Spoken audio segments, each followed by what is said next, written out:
छत्रपती संभाजीनगर जिल्ह्यात अन्न व औषध प्रशासनाने पॅकेज ड्रिंकिंग वॉटरच्या कारखान्यावर मोठी कारवाई केली आहे। कासोदा, रांजणगाव, गंगापूर येथील यशरिच फूड्स अँड ॲग्रो या आस्थापनेवर छापा टाकत तब्बल 10,01,600 रुपयांच्या पाण्याच्या बाटल्या जप्त करण्यात आल्या आहे।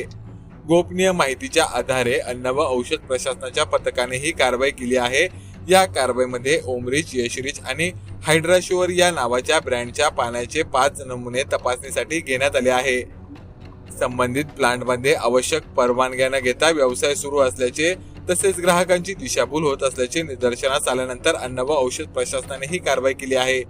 या प्रकरणात संबंधित उद्योगाला स्टॉप बिझनेस नोटीस बजावण्यात आली असून पुढील तपास सुरू आहे। अन्न व सुरक्षा आयुक्त तुकाराम मुंडे यांच्या निर्देशानुसार अन्न व औषध प्रशासनाचे सहाय्यक आयुक्त विवेक पाटील, जॉईंट कमिशनर कराळे यांच्या मार्गदर्शनाखाली अन्न व सुरक्षा अधिकारी प्रज्ञा सुरसे, SA केदार, YD चिबडे यांच्या पथकाने ही कारवाई केली आहे।